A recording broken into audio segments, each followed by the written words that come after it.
Hey, Eurovision fam, it's Alesia Michelle. I'm excited today because we are going to be taking a walk down memory lane, but we're taking a walk down memory lane to really analyze what could have assisted these countries when it came to qualifying at Eurovision 2024. Let's get into it. Eurovision 2025. I got a new video. Alesia Michelle. Hey, girl. I'm ready to go. How you feeling? Eurovision fam. Yeah. Are you ready for the show? It's 2025. We gotta keep it real. We gotta keep it real. Let's go. Y'all, there is so much misinformation out there, especially when it comes to women's health, but you don't have to be one of those people that's misinformed. Go to horizonfibroids.com and get connected with Dr. Will. Hey, if you've never been to my channel before, welcome. If you love the Eurovision Song Contest, I think you will like my content. So please buckle up. Let's get into this video. Okay, we're hopping right into this, and I'm gonna be so real with you. Moldova, y'all know how to stage. What happened here? Like, Moldova actually is one of the countries that I would say more often than not consistently stages. And it's interesting because last year I was expecting a little bit more from their staging. And then this year I assumed that they were going to give us some staging. And the thing is, I was let down a little bit last year, 2023, when it came to the staging, because I was like, there was way more that we could have done here. But we did hear from our performer that they really didn't have a lot of budget. And then I feel like this year it was like, just put on the screensaver background, have her stand in the middle of the stage and try and sell this song to us. I really like this song. I listened to the studio cut. Folks know that.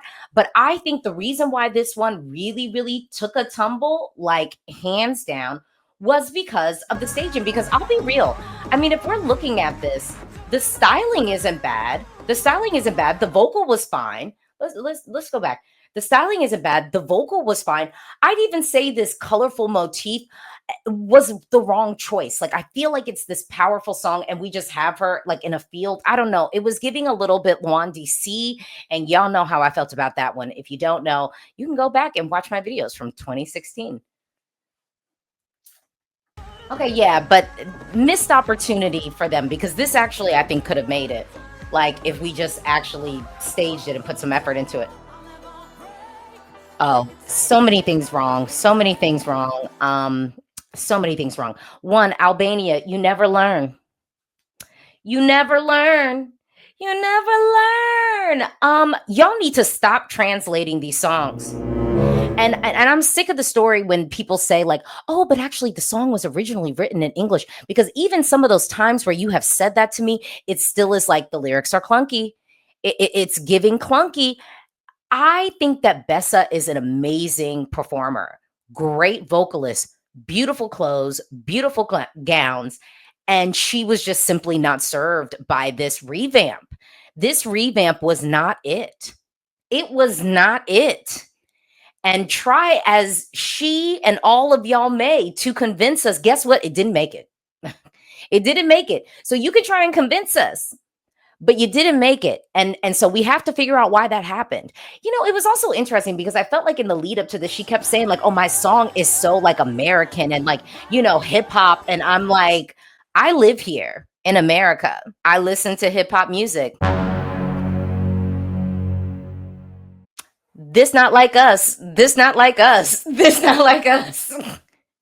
This not like us. This not like us. This not like us. Like, girl, baby girl, no. This was all wrong. This was all wrong. I want to know who the producers were in the studio, because that's who I'm blaming. I'm blaming them.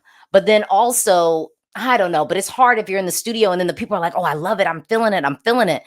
I don't know who else needed to be in the room. Me, me, because you didn't make it. You didn't make it. And you maybe had a chance.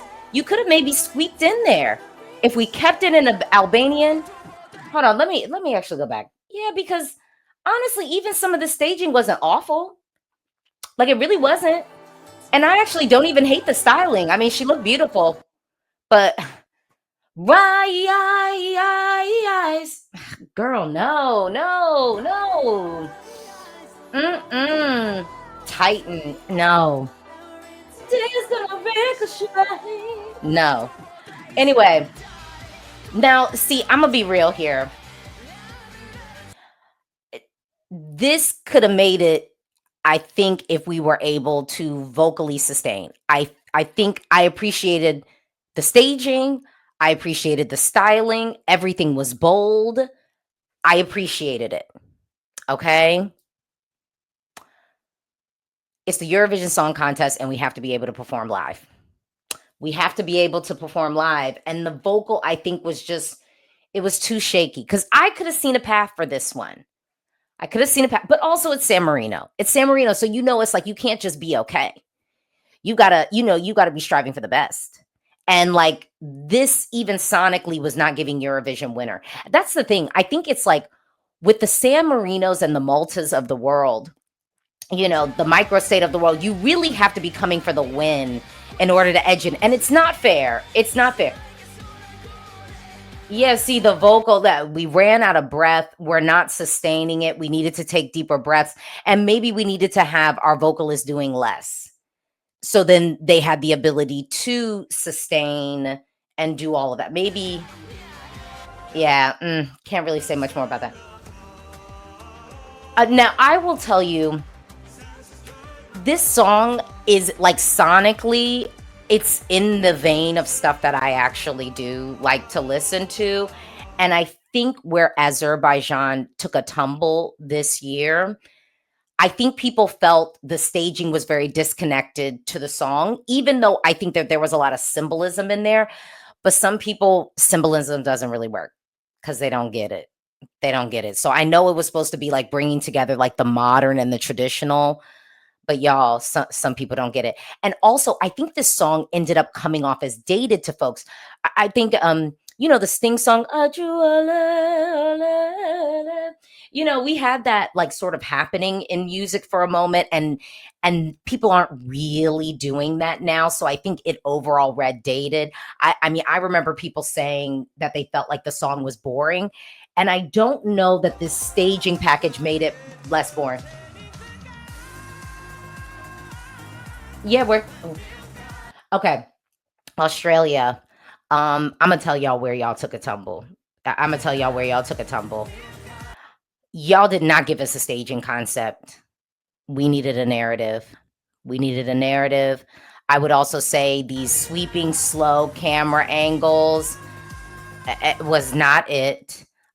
Zachariah was having vocal issues. Here's the thing, because some people were like, Alesia, the vocal was awful. It wasn't the worst vocal that we had on the stage. We had worse vocals qualify. So like miss me a little bit with like, oh, well, it was only the vocal that made this take a tumble. It surely was not, because we already know some of y'all don't care about having songs, sung on the pitch and key. We already know. Okay. I want a song sung on the pitch and key, but some of y'all do not care. You do not care. You do not care.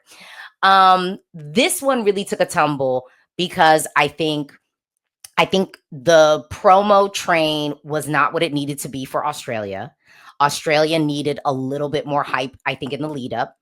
I think people prejudged. I think some of the hype that it could have garnered from a thoughtful introduction to the song, aka a music video, aka like an actual, music video with some type of concept. I think that could have helped this one, because you could have generated a little bit of momentum, and then people were talking about it, and then you get that free publicity when, the traditional media start talking about like, oh, the countries to watch, because they just tap our fandom and figure out like what we're vibing to the most. And the thing was, most of y'all weren't really vibing to this song because you prejudged it, early, based off of the lack of a real music video. So I think that hurt. So, but what could have really elevated this, what could have edged it in, was an actual staging concept. We didn't have a staging concept. We had people on the stage with LEDs moving from point A to point B. That's really all that we got. And for Australia, where it's already sometimes a challenge. It's already sometimes a challenge. And I just think that Eurovision has a Afro-diasporic problem too. So, yeah. And I should say a little bit of anti-blackness. But okay, but this one, This is real simple. Had no business being on the Eurovision stage this year, and we love Hera Björk. And I will tell you, because this is the thing, there's really nothing wrong with this performance. The styling is right. She sounded beautiful. She actually did have a staging concept. But the problem was, this was a song that was DOA. And we told y'all. And I don't know what happened. I don't want to get into the conspiracy theories of it all. But there were traditional media outlets reporting on it. So it might not be that conspiratorial. It might not be that conspiratorial to suggest that maybe some people weren't voting for. They were more so voting against another entry. You already know. You already know. You already know. Okay. Okay. I mean, let me tell you. I think they did everything right that they needed to do on the Eurovision stage. I really do. I do think that this one slightly missed out. In my opinion, it's slightly missed out because kind of the same thing of Australia. We didn't have the strongest introduction to the track. Well, actually, I take that back.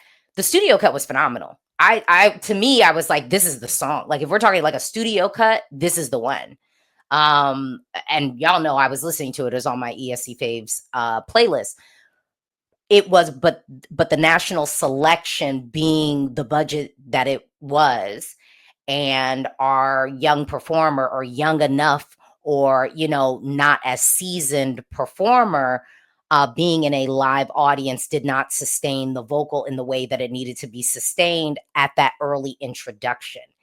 And I think that hurt it, because again, it lessened a little bit of that momentum the track and whole package could have had once it was on the Eurovision stage.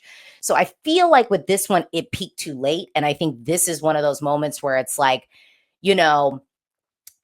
like momentum is a real thing at the Eurovision Song Contest. Like momentum is a real thing, like on the stage, that one has to contend with in some ways. So no shade, girl. I think Aiko did everything that she could have done. And I think the team did everything they could have done by the time getting on the Eurovision stage. But, the death certificate for this might have been signed just right after that national selection. Maybe like that's possibly what happened. But I thought this was great. And this was actually my favorite styling of this year for a female performer, actually. This was my favorite styling. Okay. What happened? What happened with this song? I can tell you. One, Belgium, we tried to tell you, and you told us we were haters. We tried to tell you that the song sonically had issues in the arrangement. It took too long to peak. That was like the one big critique. It's like we get to the end of it and it's just, before the party is over. We also told you that your broadcasters are not good at staging. We told you this because we've seen it. We know it to be true, that more often than not, the staging is non-optimal. So we told y'all that, but you all decided to say that we were just haters and that this would be a Gustav moment or something like that. Here's the difference. Gustav gave us a flawless vocal.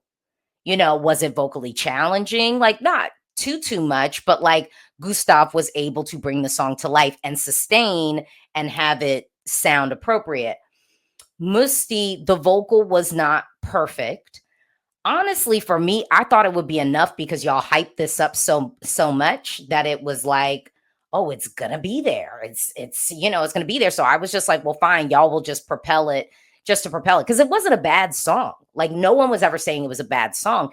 It just, there were elements of it that made it less competitive for Eurovision because you have to grab people so quickly. And I think what ended up happening at the end of this was, just the before the party is over. Like, you have a whole minute of him saying the same thing over and over again. Non-optimal for a Eurovision setting.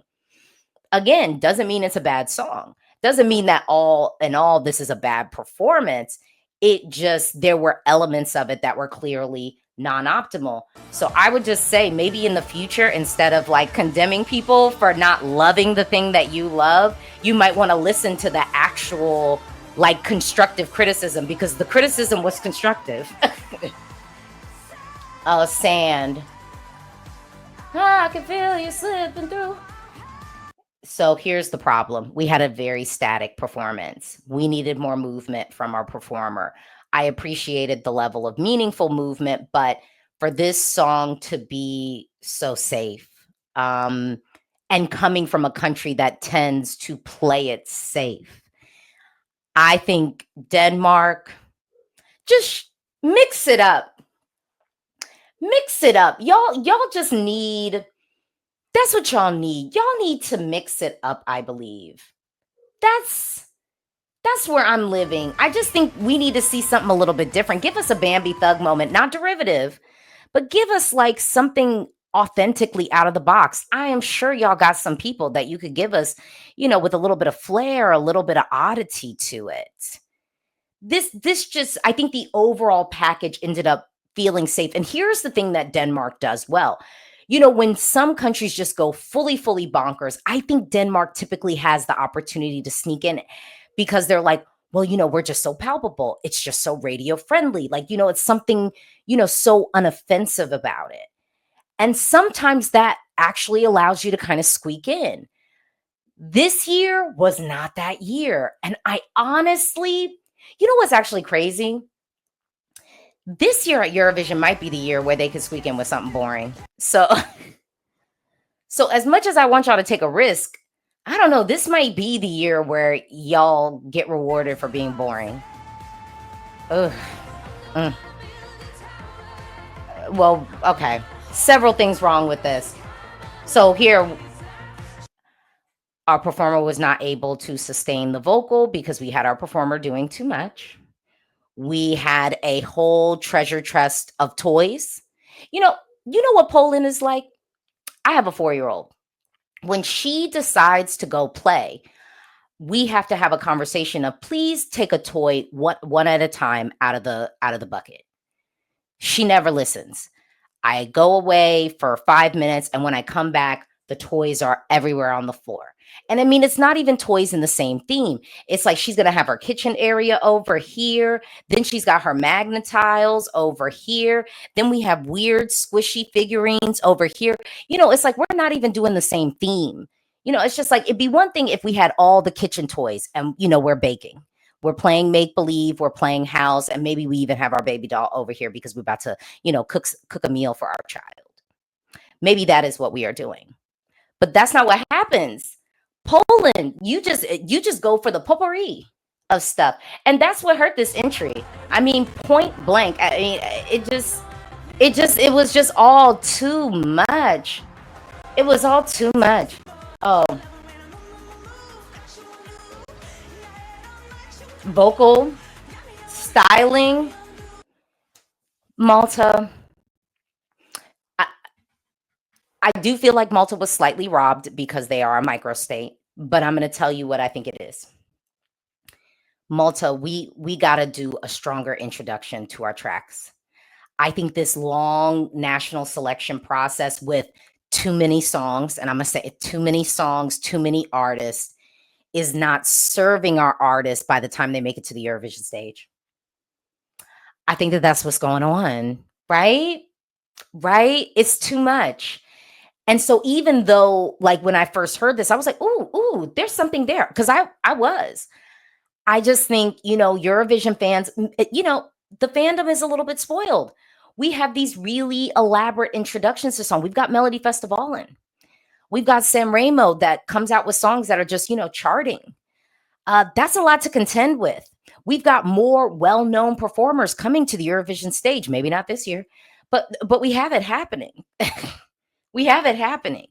So I think we just need to make sure that introduction is stronger. Like, I mean, even if we think of the way Destiny was introduced to us at Eurovision, I think we got to go back to that model, because everybody in Malta can sing.